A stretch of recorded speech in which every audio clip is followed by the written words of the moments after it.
লেপে দেয়, পুছে দেয়, বাহিনা দেয়, আর কিছু করে অনেক কাজ করে যা মজুরি পায়, যা কিছু দেয় নিয়ে এসে স্বামীকে খিলাই, চেহায় না খিলালে খাবে না। তো কত ভালো মহিলা যে স্বামীকে ছেড়ে গেল না, স্বামীর কাছেই থাকলো, বলছে আমি স্বামীর সাথেই থাকবো, স্বামীর কাছেই থাকবো, আমি স্বামীকে ছেড়ে যাব না, স্বামীর কাছে থেকে গেল। দেখেন ভাইরা আমার, বোনেরা আমার, মা খালা নানিরা ভালো করে শুনেলেন, বিবি রহিমার মতো হতে হবে, স্বামীকে ভালোবাসতে হবে, স্বামী ভক্ত হতে হবে, স্বামী প্রাণ হতে হবে, স্বামীকে এত ভালোবাসতে হবে, স্বামীর সেবা করতে হবে, স্বামীকে খুশি করতে হবে, সন্তুষ্ট করতে হবে। স্বামী যদি তোমার খুশি হয়ে যায়, স্বামী যদি তোমার ওপর সন্তুষ্ট হয়ে যায়, তো তোমার জান্নাতে যেতে কোনো অসুবিধা হবে না, কোনো বাধা থাকবে না, কোনো বিঘ্ন থাকবে না, কোনো অসুবিধা হবে না। তোমাকে মন দিয়ে স্বামীর সেবা করতে হবে, স্বামীকে খুশি রাখতে হবে, তাইলে তুমি জান্নাতে যাবে। মায়েরা বোনেরা আমার, ভালো করে শুনেন, মন দিয়ে শুনেন মায়েরা আমার, কেমন স্বামী ভক্ত হতে হবে। আল্লাহর নবীর স্ত্রী, আল্লাহর নবীর বিবি ছিল খাদিজা। আল্লাহর রাসূলকে কত ভালোবাসতেন, আল্লাহর নবীকে কত ভালোবাসতেন, আল্লাহর নবীর বিবি আয়েশা আল্লাহর নবীকে কত ভালোবাসতেন, যে আয়েশা আল্লাহর রাসূলকে কত ভালোবাসতেন, স্বামীকে কত ভালোবাসতেন। একদিন আয়েশা আল্লাহর নবীকে নিয়ে গেলেন গোসল করার জন্য, একটা তক্তার উপরে আল্লাহর নবীকে উঠিয়ে দিলেন। আল্লাহর নবী একটা তক্তার উপরে উঠে বসলেন রে ভাই, আর বসে যখন গোসল করতে গেলেন, আয়েশা ওর মাথায় পানি ঢালছে, আল্লাহর রাসূলের মাথাতে পানি ঢালছে, আল্লাহর রাসূল গোসল করছেন, আর দেখছে কি পানিটা যে বয়ে যাচ্ছে, তো পানিটা বয়ে যাচ্ছে তো লাল হয়ে বয়ে যাচ্ছে রে ভাই। পানিটা যখন লাল হয়ে বয়ে যাচ্ছে, আল্লাহর রাসূল জিজ্ঞাসা করলেন আয়েশাকে, আয়েশা এই পানিটা লাল হয়ে কেন বয়ে যাচ্ছে, কি ব্যাপার?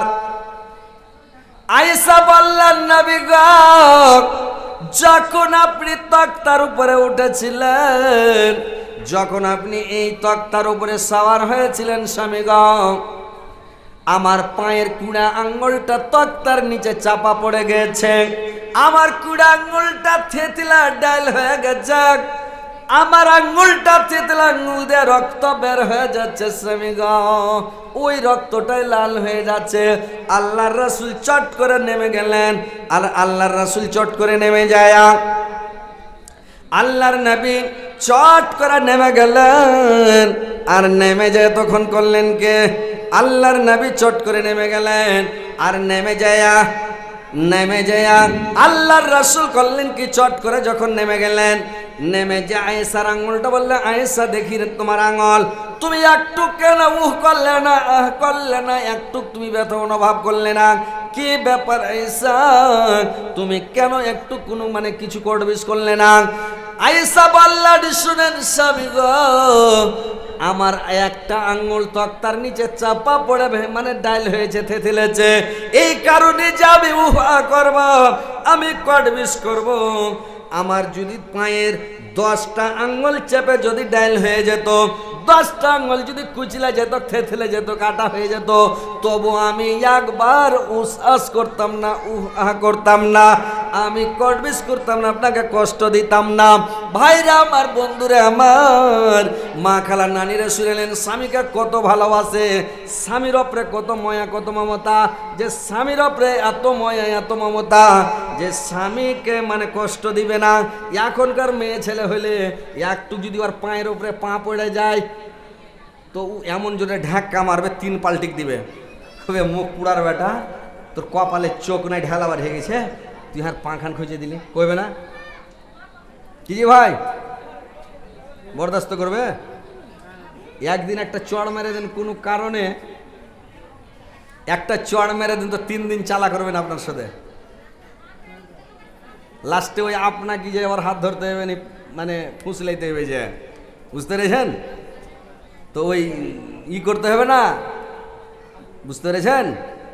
পুরুষকে নারাজ করতে হবে না। কতগুলো ভালো স্ত্রী আছে ও মারুক আর পিটুক আর যে করুক, রাগ করবে না।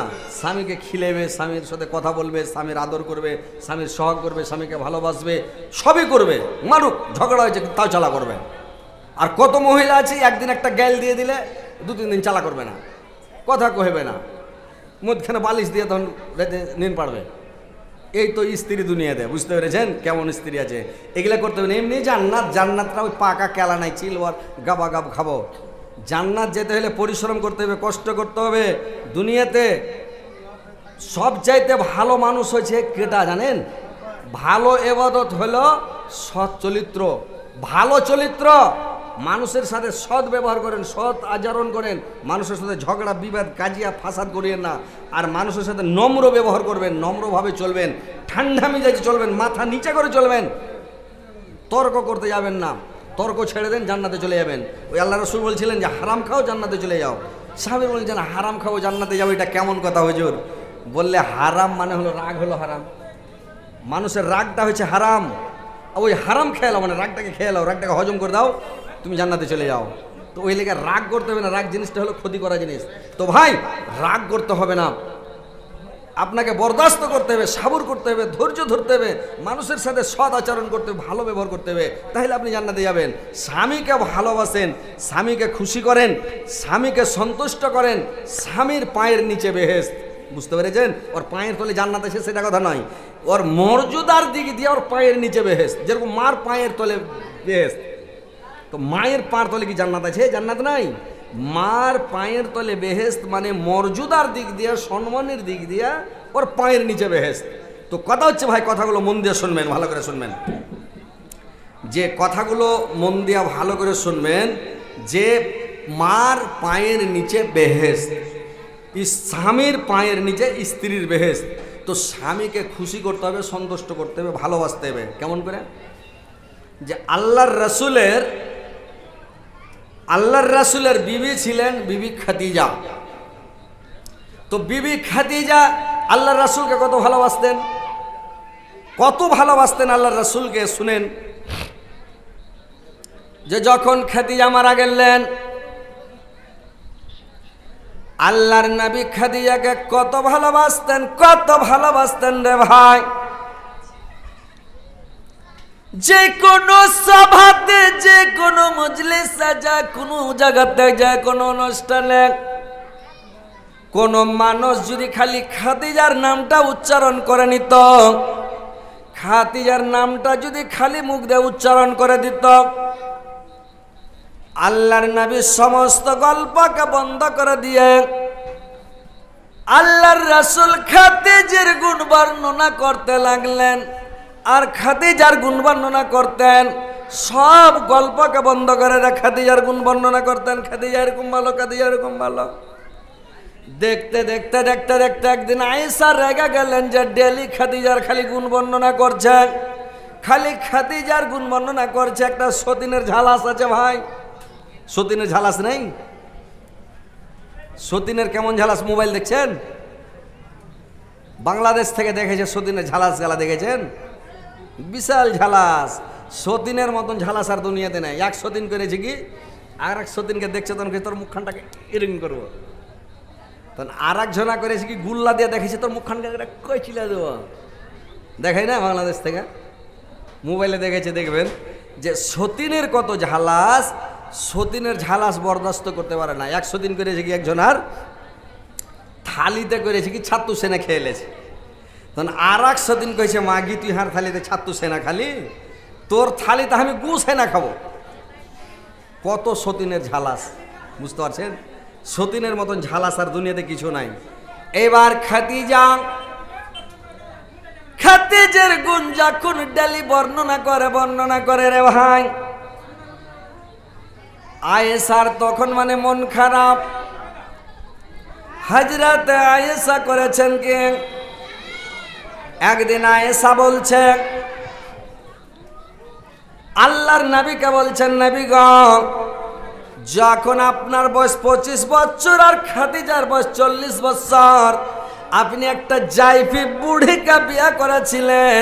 আর একটা জাইফি বুড়িকে বিয়ে করার পরে সব সময় খালি খাদিজা খাদিজা খাদিজার গুণ ভুলতে পারে না। সব সময় খালি খাদিজা খাদিজা কেন করছেন? আর এত সুন্দরী যুবতীর রূপসী স্ত্রী আপনার সামনে আছে, আপনি একবারও আমাদের গুণ বর্ণনা করেন না, আর সব সময় খালি খাদিজা খাদিজা করছেন। আল্লাহর নবী বললেন, আয়েশা রে, তোমরা আমার সুখের বন্ধু, সুখের সাথী রে আয়েশা। আমার 13টা স্ত্রী, কেউ বলেছে 11টা স্ত্রী। আল্লাহর নবী বললেন, এতগুলো স্ত্রী আল্লাহ পাক আমাকে দান করেছেন, কিন্তু খাদিজার মতন স্ত্রী একটাও আমাকে দান করা হয়নি। আমাকে যতটি স্ত্রী দেওয়া হয়েছে মানে খাদিজার মতো একটাও নয়। বললে, আয়েশা রে, কে হাল্লা করছে জি? কেন তোমরা হট্টগোল করছো? শান্তিভাবে এসো, চুপচাপ এসে বসে যাও। এত গন্ডগোল করতে হবে আর হই হাল্লা করতে হবে? আপনারা ভালো লোক গালা দুই একটা যান, ওখানে ওরা ক্যাচাল গালা মিটান মেয়ে ছেলের। আরে মেয়ে ছেলে রে, এরা সব জায়গায় ভারী, গোরেও ভারী, কবরেও ভারী, ঘাড়ে করে নিয়ে যাবেন তাও ভারী। আর এই লেগে বিয়া শাদী হইলে আগে ওই পালকিতে বিয়ে হতো, তখন 2-3 দিন আগে থেকে 8 দিন আগে থেকে খাই দিত না, ভারীর লেগে খালি। আর আগে সুখিয়া লিখিত সব সময় এরা গল্প ছাড়া থাকবে না, খালি গল্প। একটু শান্তিভাবে বসো। এবার আল্লাহর নবী বললেন, এরা আয়েশা, তোমরা আমার সুখের সাথী। যখন মক্কা নগরেতে আমার আশ্রয়দাতা কেউ ছিল না, আমার সহযোগিতা করার, সাহায্য করার কোনো লোক ছিল না, একমাত্র আমার সহযোগিতা করার লোক ছিল মানে খাদিজা। আসমানের নিচে জমিনের উপর এক মানব কুলার মধ্যে 1 নাম্বার আমার চাচা আবু তালেব আর আমার খাদিজা, দুজন ছিল আমার ঢাল, আমার মাথার তাজ। যতদিন আমার খাদিজা বেঁচে ছিল, যতদিন আমার চাচা বেঁচে ছিল, কোন মক্কার লোক, কোন সৌদিয়ার লোক আমার গায়ে হাত লাগাতে পারেনি, টাচ করতে পারেনি, আমার কোনো ক্ষতি করতে পারেনি। আর যেদিন আমার চাচা আমার খাদিজা দুনিয়া থেকে চলে গেল, সেদিন থেকে আমার মানে কষ্ট শুরু হয়ে গেল। আমার খাদিজা কত ভালো ছিল, আমার কত ঢাল ছিল আয়েশা। যখন রাত্রি বেলায় আমি দিনের দাওয়াত দিতে যেতাম, তাবলীগ করতে যেতাম, জালসা করতে যেতাম, হজ করতে যেতাম, তো জালসা করতে মানে যখন ওয়াজ করতে যেতাম, মানুষকে দিনের দাওয়াত দিতে যেতাম, কলমার প্রচার করতে যেতাম, রাত 2টায় আসতাম, 2:30টায় আসতাম, 3টার সময় আসতাম, রাত 12টার সময় আসতাম। যখন বাড়িতে আসতাম, আমি গেটের কাছে যাই খালি একবার দেওয়ালে ঠোকা মারতাম, কপাটে ঠোকা মারতাম, খাদিজা।